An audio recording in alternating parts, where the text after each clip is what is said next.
Hello guys, welcome to my channel. Today I'm so happy to make a video on the person who is my inspiration and whom I admire the most.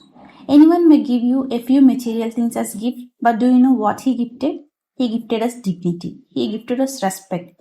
He sacrificed his life completely for the welfare of his people. From facing untouchability to fighting to abolish untouchability, his life itself is a gift to crores of Indians. We Indians are proud to have a person who is known as the symbol of knowledge. Today I'm going to tell you few important life events of Dr. B.R. Ambedkar. Guys, do you know that not only Ambedkar, the first Indian to pursue an economics doctorate degree abroad, he is also the first PhD in economics and also the first double doctorate holder in economics in South Asia. He was also the highest educated Indian of his generation. During his 3 years at Columbia University, Ambedkar took 29 courses in economics, 11 in history, 6 in sociology, 5 in philosophy, 4 in anthropology, 3 in politics, and 1 in elementary French and German. He pursued these many degrees in his 3 years. But now we are struggling to clear our backlogs with basic subjects. Imagine how much efforts he may put to achieve all these and also how much he loved education. Do you know that Reserve Bank of India was conceptualized according to the guidelines presented by Ambedkar to the Hilton Young Commission in his book The Problem of Rupee, Its Origin and Its Solution? Ambedkar also knew that the problem of rupee is eventually linked to the problem of domestic inflation. In the preface to the book version of his thesis, he pointed out nothing will stabilize the rupee until we stabilize its general purchasing power. See how visionary he is? Now I am telling the most important event in his life, that is the Mahasatyagraha of 1927.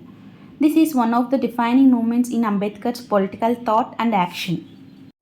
Held in small town of Mahad in Maharashtra, this Satyagraha was held 3 years prior to Gandhi's Dandi March.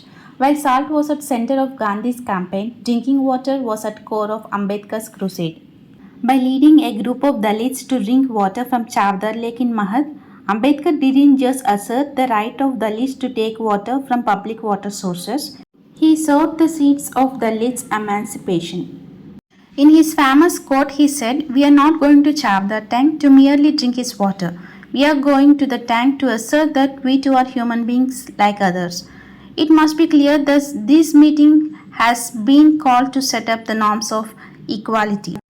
Do you know that as a member for Labour in the Viceroy's Council from 1942 to 46, Dr. Ambedkar was instrumental in bringing about several labour reforms.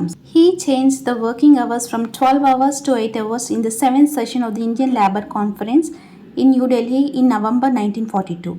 He also introduced several measures for workers like dearness allowance, leave benefit, employee insurance, medical leave, equal pay for equal work, minimum wages, and periodic revision of scale of pay.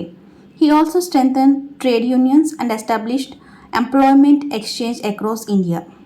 Do you know that a 20-page autobiographical story written by Ambedkar between 1935 to 36, Waiting for a Visa, is a book that draws from his experience with untouchability starting from his childhood.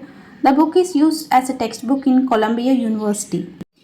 Ambedkar refused to draft Article 370 of the Constitution on the grounds that it was discriminatory and against the principles of unity and integrity of the nation.